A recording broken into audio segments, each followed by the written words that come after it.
Reciban todos un cordial saludo. En esta ocasión vamos a continuar con el estudio de la historia clínica y el tema que vamos a abordar en esta ocasión es diagnóstico y plan terapéutico. Vamos a comenzar con diagnóstico.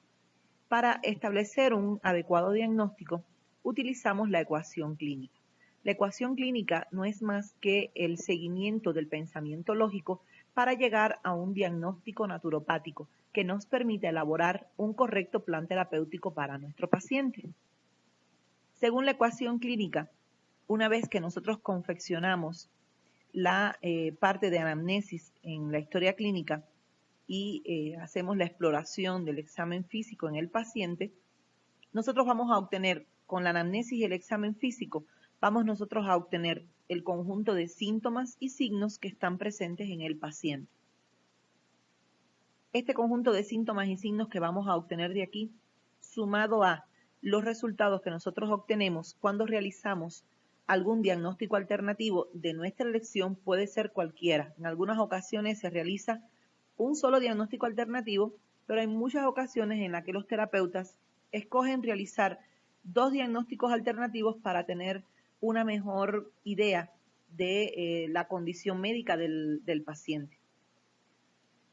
Entonces, sumando anamnesis y examen físico más los resultados del diagnóstico alternativo, más algún examen de laboratorio que traiga el paciente en su poder, nosotros vamos a poder llegar a un diagnóstico naturopático. Hago la aclaración de diagnóstico naturopático porque el tecnólogo en naturopatía no va a hacer un diagnóstico médico, no hace un diagnóstico clínico, hace un diagnóstico naturopático.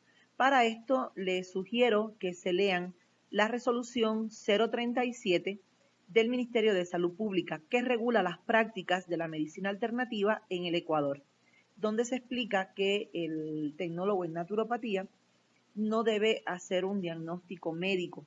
Entonces nosotros no vamos a diagnosticar hipertensión, no vamos a diagnosticar gastritis, no vamos a diagnosticar neumonías, bronquitis, etcétera, sino que nuestro diagnóstico va a estar basado en la parte naturopática, ¿sí? Más adelante vamos a abordar con mejor detalle este tema del diagnóstico, cómo ustedes van a exponer en su historia clínica el diagnóstico naturopático. Una vez que nosotros hemos llegado al diagnóstico naturopático, tenemos que analizar cuál es el origen de esta condición física, emocional, energética que está presentando nuestro paciente, cuál es su origen y hacia dónde evoluciona, cuál es la evolución o las complicaciones futuras que pueden aparecer en este paciente. Cuando nosotros hacemos este análisis de dónde viene y hacia dónde va una patología, nosotros podemos hacer entonces un correcto plan terapéutico. Entonces vamos a repetir cómo funciona la ecuación clínica. Realizamos anamnesis y examen físico para obtener los síntomas y los signos del paciente. Luego realizamos el diagnóstico alternativo para obtener los resultados de las diferentes áreas del cuerpo que pueden estar afectadas. Pueden ser emocionales, energéticas o físicas. Y luego revisamos los exámenes de laboratorio que puede el paciente traer, pero hay muchas veces que vienen sin exámenes de laboratorio, entonces podemos prescindir de este elemento. Una vez que nosotros sumamos los resultados que obtenemos de estas 3 evaluaciones, entonces vamos a poder llegar a un diagnóstico naturopático. Y una vez que llegamos al diagnóstico naturopático, vamos a analizar cuál es el origen de esta condición que presenta mi paciente y hacia dónde evoluciona, cuál es la posible evolución de esta patología, ¿sí? Y una vez que hagamos este análisis de origen y evolución, podemos entonces diseñar un adecuado plan terapéutico para el paciente. Esta es la forma correcta, la forma científica de nosotros utilizar la lógica de nuestro pensamiento para poder llegar a un diagnóstico. El diagnóstico no debe quedarse únicamente en la condición del paciente. Por ejemplo, nosotros podemos hacer una historia clínica del paciente y cuando terminamos nuestra historia clínica, nuestra revisión del paciente, podemos definir, por ejemplo, que el paciente tiene problemas con su estómago, ¿sí? Si nosotros nos quedamos solo con este diagnóstico y no vamos al origen, ¿qué produjo este problema en el estómago?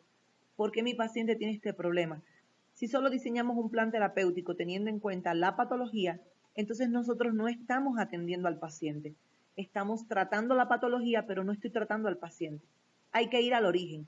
Cuando usted llega al origen de la patología, ¿qué fue lo que produjo ese problema en el estómago, ese desequilibrio en su función digestiva, por ejemplo? Nosotros vamos a poder diseñar un correcto plan terapéutico. Y quizás esta es la parte más importante del diseño del plan terapéutico. Analizar cuál es el origen de la patología para poder tratar el origen. El conjunto de síntomas y signos no constituye un elemento de terapias. Nosotros no debemos diseñar un plan terapéutico teniendo en cuenta solamente los síntomas y los signos que tiene el paciente. Si el paciente viene con dolor de estómago, con indigestión, y yo voy a tratar el dolor de estómago y la indigestión y me salto el resto de la ecuación clínica, entonces yo solamente voy a tratar los síntomas que presenta el paciente, pero no voy a curar su origen porque no lo conozco. Si yo realizo un adecuado diagnóstico alternativo, reviso bien los exámenes que el paciente trae, llego a un diagnóstico adecuado y analizo el origen de ese diagnóstico, entonces yo puedo diseñar un plan terapéutico que parta desde solucionar el problema de origen. Cuando usted soluciona el problema de origen, los síntomas automáticamente van a desaparecer. No es correcto que una vez que nosotros conocemos los síntomas del paciente, pasemos directamente a elaborar un plan terapéutico, teniendo en cuenta únicamente los síntomas y los signos, todas las molestias que presenta el paciente. Porque de esta forma nosotros vamos a aliviar un síntoma, pero el origen no está siendo tratado. Eso quiere decir que el diagnóstico de la condición de este paciente, el desequilibrio que presenta este paciente, va a seguir latente. Entonces los síntomas es posible que desaparezcan por un periodo de tiempo X, pero van a volver a aparecer. Sin embargo, si usted llega a un diagnóstico naturopático después de haber seguido los pasos de esta ecuación clínica, llega a este diagnóstico, analiza cuál es el origen de esta condición que presenta el paciente y elabora el plan terapéutico teniendo en cuenta ese origen y la posible evolución de la patología en cuestión para evitar futuras complicaciones, entonces usted garantiza que el diagnóstico del paciente sufra modificaciones. Y una vez que usted trató el origen, entonces los síntomas y los signos van a ir desapareciendo paulatinamente según sea la condición del paciente. Dicho esto, vamos entonces a hablar acerca de los diagnósticos alternativos, pues en clases anteriores ya habíamos desarrollado la parte de anamnesis y examen físico. Hoy vamos a hablar un poquito más de los diagnósticos alternativos. ¿Qué son los diagnósticos alternativos? Son diferentes técnicas que nosotros podemos aplicar para identificar áreas, sistemas, órganos que estén afectados en el cuerpo. También podemos diagnosticar estancamientos energéticos, emociones atrapadas, ¿sí? Vamos a hacer un diagnóstico diferente al diagnóstico alopático. No vamos a hacer un diagnóstico netamente físico, sino que vamos un poco más allá del cuerpo físico del paciente, porque vemos al paciente como un todo, de forma holística. Entre los diagnósticos alternativos que el tecnólogo en naturopatía va a estudiar, algunos ya ustedes los han visto, otros lo verán en los ciclos siguientes. Entre estos diagnósticos alternativos podemos mencionar la reflexología podal, que constituye una terapia que es tanto diagnóstica como terapéutica. Tenemos también como diagnóstico alternativo la iridiología, que utiliza el iris para realizar diagnósticos también. Tenemos el pretest, que va a ser de mucha utilidad. El pretest ustedes lo van a estudiar en la asignatura de diagnósticos alternativos. El pretest ustedes lo van a poder utilizar incluso para poder determinar cuál es la terapia que le va mejor al paciente, cuál es la dosificación de determinado producto natural que ustedes vayan a indicar, y es una de las técnicas que más les van a servir porque funcionan absolutamente para todos los pacientes y tiene múltiples aplicaciones cuando el naturópata la domina en su totalidad. Tenemos también el diagnóstico por el péndulo. Tenemos además el diagnóstico de los diferentes desequilibrios de los chakras, que en este caso también constituye una técnica que aparte de diagnóstica es terapéutica. Tenemos algunos diagnósticos desde la medicina oriental, como son el diagnóstico por 5 elementos, la auriculoterapia, que además de diagnóstico también es una terapia que es terapéutica. Tenemos el diagnóstico por yin-yang, tenemos el diagnóstico de la lengua, el diagnóstico por el microsistema del rostro y el diagnóstico pulsológico. Es importante que el tecnólogo en naturopatía domine por lo menos 2 diagnósticos alternativos bien dominados. Mientras más diagnósticos alternativos usted conozca, usted domine, pues va a ser mejor. Porque en algunas ocasiones nosotros hacemos un diagnóstico alternativo en el paciente y quedamos con dudas acerca de los resultados y procedemos a hacer otro tipo de diagnóstico para corroborar nuestras sospechas diagnósticas. Existen otro tipo de diagnósticos alternativos, como son, por ejemplo, el código de emociones, el diagnóstico por bioenergética y otros más que el tecnólogo en naturopatía puede perfectamente bien ampliar sus conocimientos y estudiar otro tipo de diagnósticos aparte de los que se les ofrecen en la carrera. En algunas ocasiones nosotros ofrecemos también los cursos de algunas de estas técnicas que el estudiante puede optar, si así gusta, por estudiar también otro tipo de diagnósticos. Sí es importante que tengan conocimientos de todos estos diagnósticos y que elijan el que sea mejor para ustedes, pero además que los dominen muy bien para que puedan prestar un mejor servicio a sus pacientes. En el caso de la interpretación de los exámenes de laboratorio, les he compartido un video que ustedes van a poder proyectar y se encuentra el link de este video en su plataforma, justo debajo del link de esta clase, para que ustedes puedan revisar un video que se ha grabado con una interpretación simple de los principales exámenes, tanto de imagenología como de laboratorio. Espero que este video les sea de su interés y recuerden que cualquier duda que ustedes puedan presentar, inquietudes o sugerencias, pues tenemos los diferentes canales de comunicación, el foro que está habilitado en su plataforma y también tienen mi contacto mi celular para que puedan comunicarse conmigo. Entonces no dejen de revisar este video de interpretación de exámenes imagenológicos y de laboratorio para que ustedes tengan una mejor información acerca de cómo vamos a interpretar los diferentes exámenes que a veces nos traen los pacientes. Muchas veces el paciente va a venir ya con un diagnóstico médico, pero no está de más que usted conozca por lo menos los aspectos básicos de la interpretación de los exámenes de laboratorio, porque algunas veces les puede pasar que el paciente llegue a usted con exámenes de laboratorio para que usted les revise y ciertamente constituye también parte del conocimiento del área de salud, pues saber interpretar por lo menos los exámenes de laboratorio básicos y saber qué significa esto, porque además también nos va a ayudar a nosotros poder interpretar mejor cuál es la condición de mi paciente y cuáles son aquellos aspectos que yo debo incluir en mi plan terapéutico cuando lo vaya a diseñar.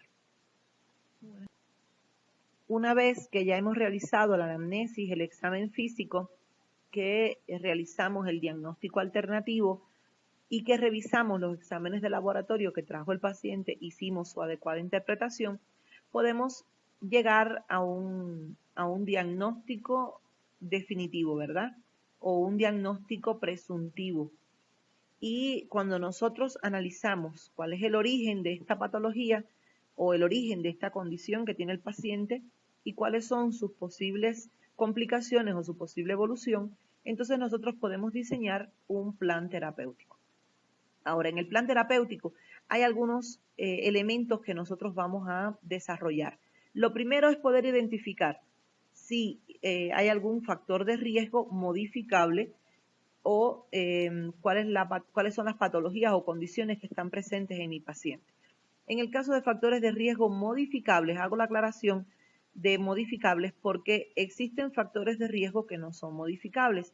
¿Qué son los factores de riesgo? Son aquellas condiciones que hacen que el paciente sea más vulnerable de desarrollar algún tipo de patología a futuro.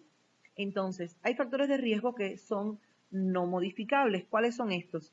El género, la etnia, la edad del paciente. Sí, son factores de riesgo que nosotros no vamos a poder modificar, pero existen factores de riesgo que son modificables y que están muy relacionados con el estilo de vida que lleva el paciente. Entonces, cuando nosotros identificamos estos factores de riesgo modificables, debemos incluir acciones dentro del plan terapéutico que garanticen la eliminación o la disminución de la presencia de estos factores de riesgo. Y lógicamente tenemos que también tener en cuenta las patologías que tiene presente el paciente antes de elaborar el plan terapéutico. En segundo lugar, vamos a revisar las modificaciones del estilo de vida que se hagan necesarias realizar en este paciente. Durante el interrogatorio, nosotros podemos identificar algunos factores del estilo de vida que estén afectando la salud de mi paciente y voy a hacer entonces dentro de mi plan terapéutico las sugerencias de aquellas modificaciones específicas que debe realizar el paciente en su estilo de vida para garantizar una mejor calidad de su salud. En tercer lugar, vamos a seleccionar las terapias adecuadas para el paciente. Antes yo les mencionaba en el pretest que, por ejemplo, cuando usted quiere seleccionar qué terapia es adecuada para el paciente, porque hay veces que nosotros tenemos distintas terapias que podemos aplicar en el paciente. Seleccionamos las que nos guste más a nosotros, pero ¿qué les garantiza a usted, qué le garantiza a usted como tecnólogo en naturopatía? Que la terapia que usted escogió porque a usted le parecía mejor es realmente la mejor para el paciente. Ahí es donde nosotros podemos utilizar el pretest. El pretest nos va a ayudar a determinar cuál es la terapia que es más adecuada para el paciente, cuál es aquella terapia que va a tener un mejor efecto en el paciente y de esta forma vamos a ser más específicos en las terapias que vamos a indicar. En cuarto lugar, vamos a seleccionar algún producto natural que nosotros vayamos a indicarle al paciente. Y por último, vamos a determinar o definir cuál es el tiempo prudente para el próximo control. En el caso de cómo determinar el próximo control, pues este tema lo vamos a abordar en la próxima clase cuando hablemos acerca de la evolución y el seguimiento del paciente. Aquí voy a hacer una pequeña nota aclaratoria, que es que cuando seleccionemos las terapias para el paciente, tratemos de no inundar al paciente con múltiples terapias. Hay pacientes que, por ejemplo, llevan 5, 6, 7 terapias al mismo tiempo. Es exagerado. Debemos ser bien precisos en cuanto a las terapias que necesita el paciente y no sobrecargarlo ni de terapias ni de productos que, lejos de garantizar una mejor salud para el paciente, pues van a complicar la condición del paciente y quizás también pueden dificultar el cumplimiento por parte del paciente del plan terapéutico que nosotros diseñamos. Seamos bien concisos, bien precisos en cuanto a la indicación de terapias y a la indicación de productos naturales.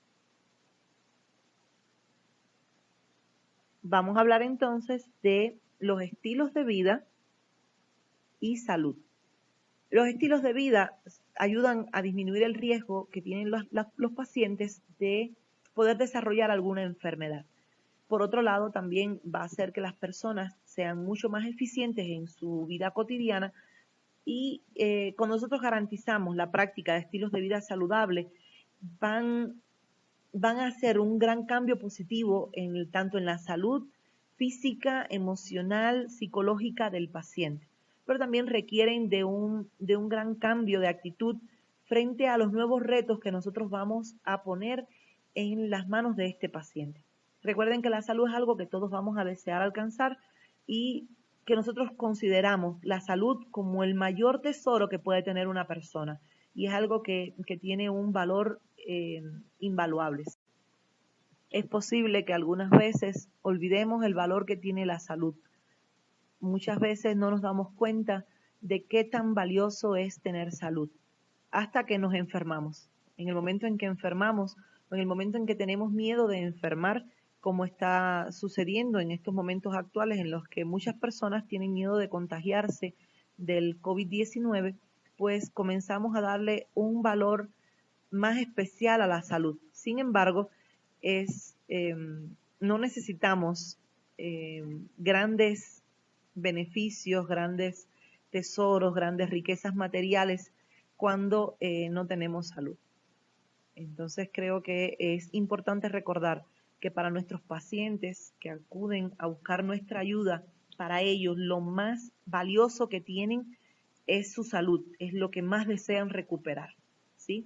Entonces, pensando en esto, nosotros vamos a poder identificarnos mejor con el paciente. Ya habíamos hablado en clases anteriores la importancia que tiene la comunicación y la empatía que nosotros desarrollamos con nuestros pacientes, y entender qué tan valiosa es la salud para un paciente nos va a hacer mejores terapeutas y va a hacer que tomemos mejores decisiones a la hora de diseñar planes terapéuticos para nuestros pacientes. Según la Organización Mundial de la salud es la condición de todo ser vivo que goza de un absoluto bienestar a nivel físico, a nivel mental y a nivel social. Fíjense cómo la Organización Mundial de la Salud va a definir la salud a estos tres niveles: bienestar tanto a nivel físico como a nivel mental y a nivel social. Eso quiere decir que no nos debemos quedar solamente con el bienestar físico de un paciente. No debemos tratar solamente de aliviar un dolor de un paciente, sino garantizar su bienestar también a nivel mental y social. Y en el caso del campo de la naturopatía, hablamos también del nivel energético y espiritual. La salud va a resultar de la combinación de la salud física, la salud mental y la salud social.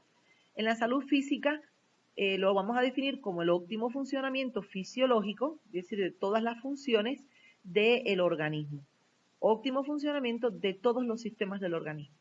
La salud mental es el equilibrio psicológico de la persona, y la salud social es aquella capacidad que tenemos de interactuar con otras personas. Va a haber, habíamos hablado anteriormente de los factores de riesgo. Entonces, como definición, un factor de riesgo es una circunstancia que aumenta las probabilidades de una persona de poder contraer una determinada enfermedad. Entonces, la salud de una persona va a estar condicionada por diferentes factores: factores personales, factores ambientales y factores genéticos.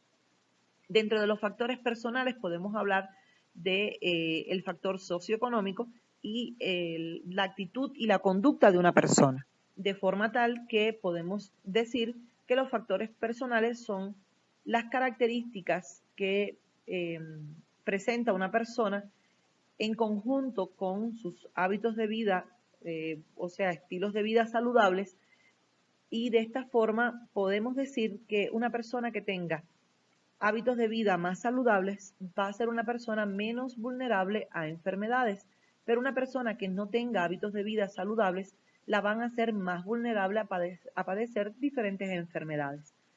También podemos hablar un poquito del aspecto socioeconómico en el desarrollo de algunas enfermedades, como el factor socioeconómico se ve involucrado en cuanto, por ejemplo, a las posibilidades que tiene una persona de acceder a los servicios de salud de forma oportuna, a los hábitos de higiene y de alimentación que va a desarrollar una persona según su economía y según su desarrollo social, entre otras características. Entonces, aunque pareciera que fuera algo externo al aspecto de salud de una persona, el aspecto socioeconómico es fundamental para nosotros poder determinar factores de riesgo que pueden hacer que una persona desarrolle enfermedades a futuro. Y de igual manera, el factor socioeconómico puede convertirse en el origen de una determinada condición médica de una persona. La actitud y la conducta que manifieste un paciente tanto frente a su vida cotidiana como a el padecimiento de determinada enfermedad, también va a garantizar el éxito o no de su curación, el éxito que tenga el plan terapéutico que nosotros diseñemos para esa persona. Si nosotros diseñamos un plan terapéutico para un paciente que tiene una actitud de rechazo ante la medicina natural y que su conducta es escéptica, o sea, no cree, no confía en la medicina natural, pues es muy probable que en esta persona no tenga un buen efecto el plan terapéutico que nosotros hemos diseñado para él, aunque sea un buen plan terapéutico. Entonces es importante que ustedes garanticen esa empatía de la que hablábamos en la clase anterior, que garanticen empatía, que hagan un buen rapport con su paciente y que le expliquen de manera adecuada cuál es el efecto que va a tener determinada terapia en su cuerpo. Y de esta forma nosotros garanticemos que su actitud y su conducta sea positiva ante las terapias o los productos naturales que nosotros recomendemos, y esto va a ayudar a que su efecto sea mejor en el cuerpo del paciente, mejor para sanar sus dolencias. De igual manera, un paciente que tenga una actitud y una conducta negativas, esto también podría constituir un origen para el desarrollo de alguna enfermedad. En cuanto a los factores socioeconómicos, vamos a decir que están relacionados tanto con la situación económica como con el medio cultural en el que se desarrolla la persona, la vida familiar, la vida social que lleva este paciente y el nivel de estrés que pueda presentar. En cuanto a los factores de actitud y conducta, aquí vamos a incluir hábitos de alimentación, ejercicios físicos, puede ser deporte, puede ser caminata, cualquier tipo de ejercicio físico, alguna adicción que tenga el paciente, como puede ser alcoholismo o tabaquismo, su aspecto físico y sus condiciones de higiene. Pero aquí también vamos a incluir cómo enfrenta este paciente su vida cotidiana. Actitudes positivas, actitudes negativas, conductas positivas, conductas negativas. Habla también podemos hablar aquí también acerca de cómo el paciente enfrenta su vida a nivel emocional, ¿sí? Si tiene una visión positiva, un buen manejo de sus emociones, y esto puede facilitar, si el paciente tiene una inteligencia emocional adecuada, o sea, puede manejar adecuadamente sus emociones, entonces esto va a facilitar su proceso de curación. Pero si es un paciente que su actitud es de rechazo, de negación, sus emociones son netamente negativas, pues se puede comprometer un poco el éxito de nuestro plan terapéutico, del plan terapéutico que nosotros hayamos diseñado para nuestro paciente. Podemos hablar también de factores ambientales que van a incidir en la salud de los pacientes. Es importante tratar todos estos puntos, aunque parezca un poco extenso, porque cuando nosotros entendamos cómo estos factores van a influir en la salud del paciente, vamos a poder ayudarlo mejor, vamos a comprender mejor el origen de sus patologías y vamos a entender cuáles son aquellos puntos específicos que no debemos pasar por alto a la hora de nosotros diseñar un plan terapéutico para el paciente. Entonces, los factores ambientales, se trata de todos los componentes que pueden afectar el estado de salud del ser humano, a nivel físico, a nivel mental. Pueden afectar los factores ambientales para bien o para mal, según el lugar donde resida el individuo. Hay diferentes tipos de factores ambientales, como son los factores físicos, los químicos, los biológicos y los factores sociales. Entre los factores físicos podemos mencionar la temperatura, tanto el frío como el calor, y los distintos tipos de radiaciones, microondas, radiaciones como tal, y las radiaciones ionizantes. La radiación ionizante es un tipo de energía que es liberada por los átomos en forma de ondas electromagnéticas o partículas. las personas que están expuestas a fuentes naturales de radiación ionizante, como el suelo, el agua, la vegetación, pero también podemos estar expuestas a fuentes artificiales de radiación ionizante, como son los rayos X y algunos dispositivos médicos. En los físicos también tenemos los lumínicos, que son los inmediatos y los latentes. Es decir, los efectos de las diferentes fuentes lumínicas pueden ser de forma inmediata, producirse en el momento en el que el paciente se ve expuesto a este tipo de agente físico, o pueden ser de forma latente, los efectos de la exposición a este agente físico. En el caso de los agentes físicos sonoros, pues pueden afectar al sistema cardiovascular, a nivel de las glándulas endocrinas, puede afectar a nivel del aparato digestivo, puede producir estrés y puede producir sordera. Hace algunos años ya se considera el ruido como un agente de estresor, es un estresor ambiental y es un agente también de contaminación ambiental por los diferentes síntomas, las diferentes afecciones que puede causar a nivel de nuestro cuerpo.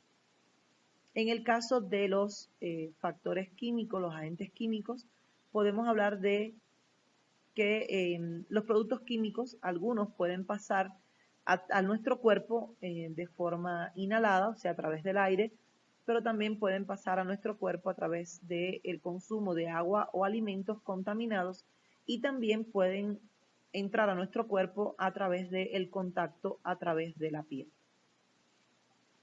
Los efectos que van a causar los diferentes agentes químicos pueden ser toxicidad, pueden producir asfixia, pueden producir diferentes lesiones sobre el aparato respiratorio, como es el caso de las neumonías, que pueden ser incluso aspirativas. También pueden producir efectos sobre la capacidad de concebir un bebé, tanto en hombres como en mujeres. Hay algunos agentes químicos que pueden causar incluso infertilidad o esterilidad en algunas personas, y también pueden tener efectos irritantes a través de la piel y de las mucosas. En cuanto a los agentes biológicos, vamos a hablar de los diferentes tipos de microorganismos, como son las bacterias, los virus y los protozoos. Cualquiera de ellos puede afectarnos y causar diferentes daños en nuestro cuerpo según sea su puerta de entrada y el sistema en el que se alojen. En cuanto a los factores sociales, podemos hablar de la incidencia de las drogas, del alcohol, de la violencia, que puede ser social, puede ser laboral, puede ser intrafamiliar. También la incidencia de la economía, cómo se mueve la economía y puede afectar la salud de una persona. El estrés, el nivel de estrés que pueda manejar un individuo también puede causarle determinada condición de salud, y su desenvolvimiento en diferentes grupos sociales. Fíjense cómo estos factores que a veces no tomamos en cuenta pueden constituir el origen de una patología que esté desarrollando el paciente. Por eso es que en la historia clínica, cuando nosotros interrogamos, preguntamos muchas cosas, hay que saber mucho del paciente. Cuanto más usted conozca a su paciente, más fácil le va a ser llegar al diagnóstico, y más fácil también para usted va a ser diseñar un diagnóstico alternativo adecuado para él.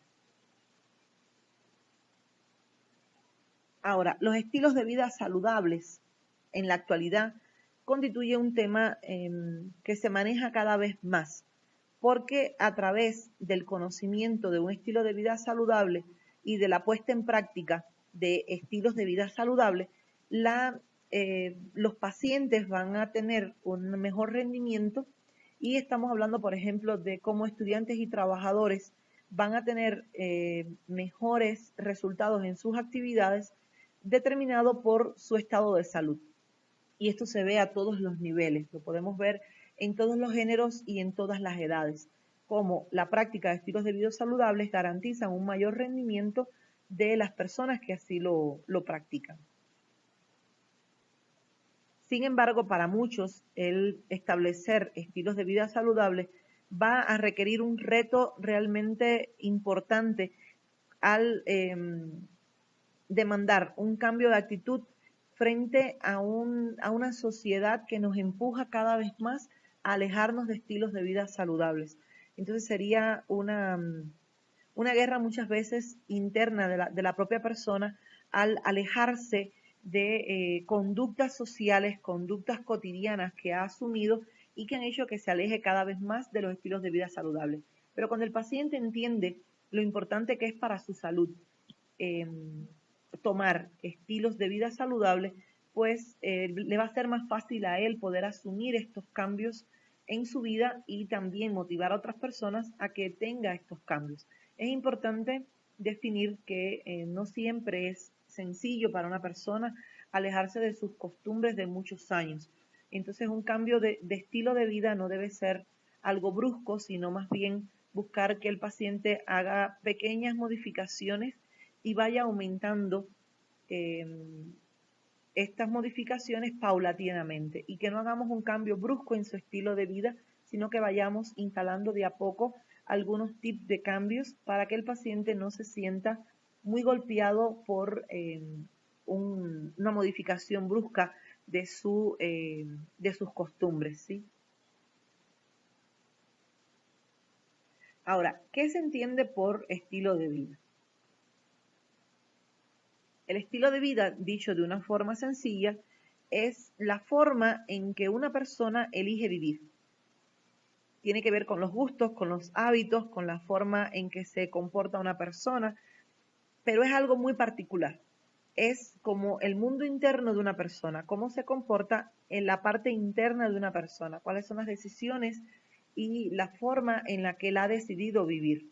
Hay una diferencia entre estilo de vida y modo de vida. El estilo de vida es cómo yo elijo vivir y el modo de vida tiene que ver con la estructura de una población. Es decir, el estilo de vida es la forma de vivir de una persona, es yo como individuo, cómo reflejo la parte social. Mientras que el modo de vida habla de la estructura de una población y es cómo se refleja lo social en lo individual. Esta es la diferencia. El estilo de vida es una elección, es una decisión mía, pero el modo de vida tiene más que ver con la estructura de la población en la que yo me desarrollo. Ahora, ¿qué sería un estilo de vida saludable? Pues bien, el estilo de vida saludable lo podemos definir como el conjunto de procesos sociales, hábitos, conductas y comportamientos de una persona o una población que conlleva a la satisfacción de las necesidades humanas y que garantiza que se alcance un bienestar biopsicosocial, es decir, un bienestar a nivel biológico, psicológico y social, que es lo que se necesita para generar una calidad de vida y un alto desarrollo personal. ¿Qué consecuencias tendría que una persona tenga un estilo de vida poco saludable? Pues a nivel físico va a generar mayor probabilidad de desarrollar enfermedades degenerativas. También podemos hablar de que va a disminuir las capacidades físicas como la flexibilidad, la capacidad pulmonar, aumenta el riesgo de padecer sobrepeso y obesidad como factores de riesgo para el desarrollo de patologías como hipertensión, diabetes, entre otras. Y a nivel mental, pues produce también baja autoestima, dificultad para enfrentar diferentes situaciones de estrés. Sin embargo, los beneficios que genera un estilo de vida saludable a nivel físico va a reducir el riesgo de enfermedades coronarias o cardiovasculares, reduce también el riesgo de desarrollar diabetes o de presentar obesidad y por lo tanto reduce la aparición de las enfermedades crónicas. A nivel del estado físico va a mejorar las capacidades de flexibilidad, de fuerza, de capacidad pulmonar, va a una persona a controlar mejor su peso y mejorar la imagen física, que es muy importante para el desarrollo de la autoestima de una persona, para sentirse bien con uno mismo. Va a facilitar una mejor tonificación de los músculos y va a incrementar la masa muscular reduciendo la grasa. Cuando nosotros logramos todos estos cambios a nivel del estado físico, también estamos garantizando una mejor salud física. A nivel mental, va a reducir los niveles de estrés, de depresión y de ansiedad.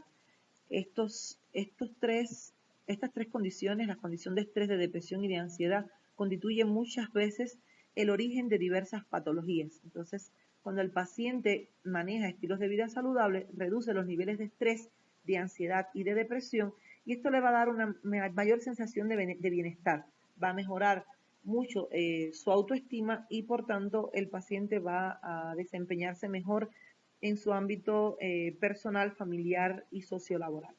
A nivel social va a promover una mayor integración social, una mayor participación del paciente en las diferentes esferas de la sociedad y también le va a permitir tener mejores relaciones intrafamiliares, mejores relaciones de pareja, mejores relaciones con la comunidad en la que se desarrolla. El estilo de vida lo podemos ver desde diferentes puntos de vista. En cuanto a la vivienda en la que el paciente elige vivir, el tipo de vivienda, recuerden que esto puede estar marcado por su estatus socioeconómico, pero vemos muchas veces personas que son muy humildes, que tienen pocos recursos económicos, pero tienen una vivienda bonita, confortable, dentro de sus posibilidades económicas. Entonces, no siempre tiene que ver con los recursos que tenemos, sino con la forma en la que decidimos vivir, ¿sí?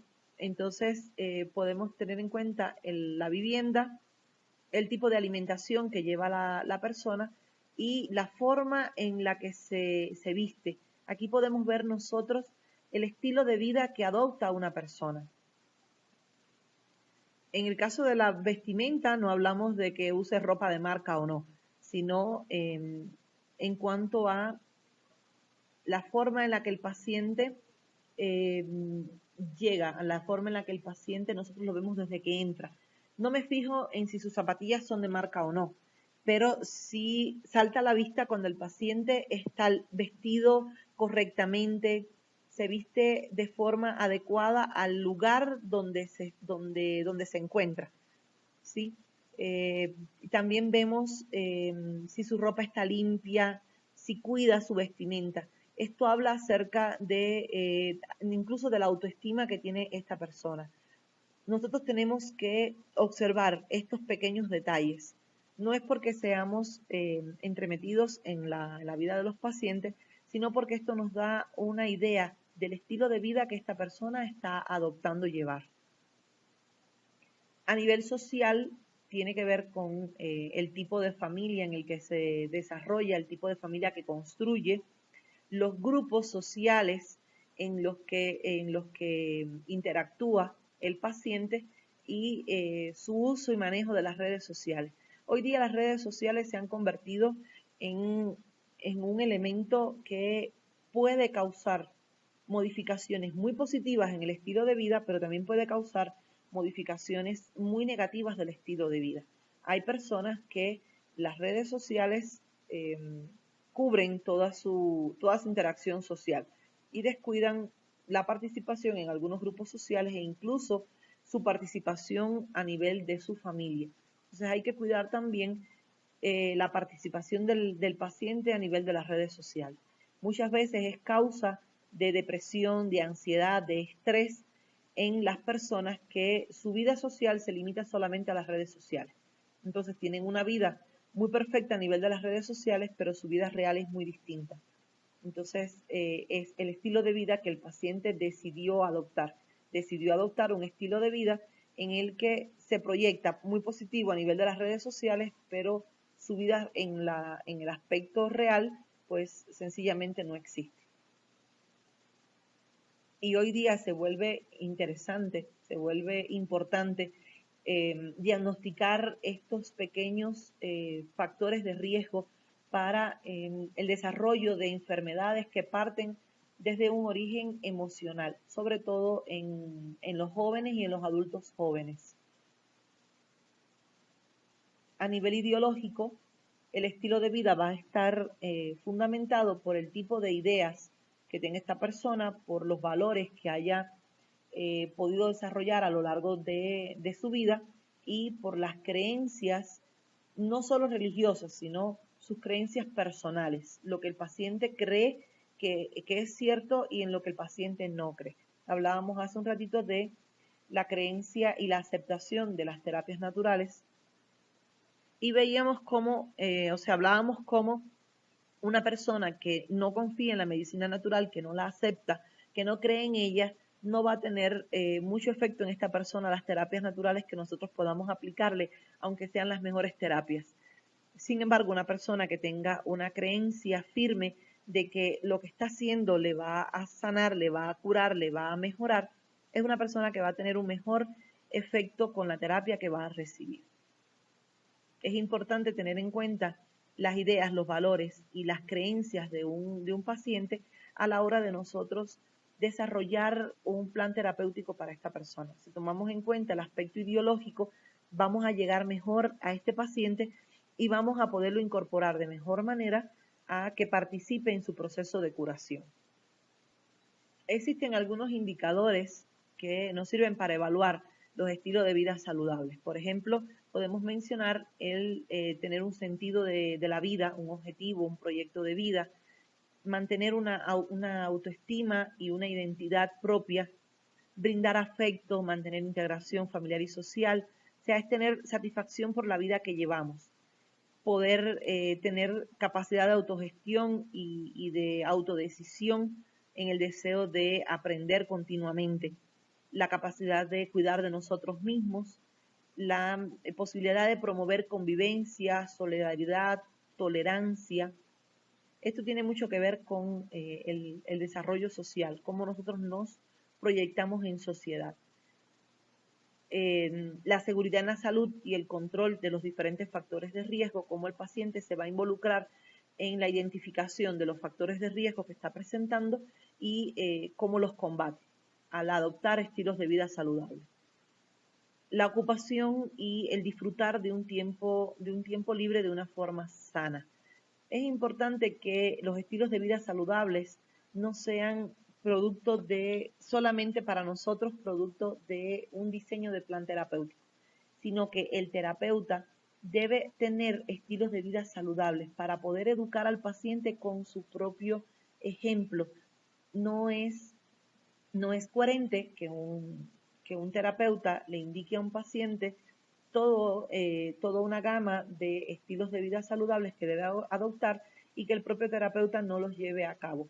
Es más fácil para nosotros enseñar algo que constituye parte de nuestra vida cotidiana, es más fácil de enseñar, es más fácil de promover, es más fácil de hacerle entender a una persona que si yo no practico estilos de vida saludables. Entonces, comenzamos por nosotros mismos a adoptar estilos de vida saludables para poder ayudar con nuestro ejemplo a nuestros pacientes. Un terapeuta saludable es un terapeuta que va a poder transmitir mejores consejos de salud a sus pacientes. Entonces, resumiendo, vamos a hablar de cuáles son los factores condicionantes en los estilos de vida. Tenemos los factores sociales y culturales, que son todos aquellos que se refieren a los valores, las creencias y costumbres, las ideas, el nivel de conocimiento o el tipo de conocimiento que tiene una persona, sus hábitos o también sus hábitos tóxicos. Tenemos los factores laborales, que están relacionados con el tipo de tarea y de responsabilidad que tiene una persona según su medio laboral. Tenemos los factores familiares, en el cual es importante recordar que la familia es el núcleo fundamental de la sociedad y es donde el individuo va a tener sus primeros aprendizajes. Es donde el individuo va a empezar a imitar estilos de vida de los integrantes con mayor edad de una familia. Por ejemplo, hijos de padres fumadores con mucha frecuencia son también fumadores, porque los niños van a adoptar y van a imitar los estilos de vida de los adultos. Entonces es importante que los cambios, las modificaciones de los estilos de vida de un paciente sean adoptados por la mayor cantidad de miembros de la familia y de esa forma se conviertan en estilos de vida saludables no solo para el individuo, para el paciente, sino para toda su familia. Y de esta forma va a ser más fácil de introducir las diferentes modificaciones que nosotros vamos a sugerirle al paciente en sus estilos de vida para garantizarle una mejor calidad de salud. Tenemos los factores económicos, que es la capacidad que tenga, el poder adquisitivo que tenga cada persona y que le va a poder, le va a permitir que el paciente obtenga todos los servicios que necesita para vivir, ¿sí? Hablemos entonces de las diferencias de nivel adquisitivo de las personas, son las que van a facilitarle o no la adquisición de diferentes servicios. Por ejemplo, internet, servicios telefónicos, diferentes servicios que nosotros necesitamos para vivir. No quiere decir que el hecho de que una persona no tenga internet en su casa o no tenga un móvil con un plan, esto quiera decir que pueda ser un factor de riesgo para desarrollar una enfermedad. No es esto, sino que el estilo de vida de una persona también va a estar condicionado por la adquisición de diferentes servicios, como mientras más servicios tenemos nosotros a nuestro alcance, pues nuestro estilo de vida también se puede ver afectado y se puede ver modificado, en positivo o en negativo. Los factores cognitivos también son condicionantes de los estilos de vida y aquí tiene que ver con la capacidad que tiene una persona de conocer, comprender o investigar, ¿verdad?, en los diferentes fenómenos que se pueden dar a su alrededor de origen natural, social o ecológico. Entonces van a potencializar los estímulos para que la persona se convierta en objeto de una educación. Es lo que va a garantizar que una persona se eduque y modifique su conducta según los conocimientos que va adquiriendo de los diferentes fenómenos que se van a dar a su alrededor. Entonces, ¿qué son los hábitos de vida saludables?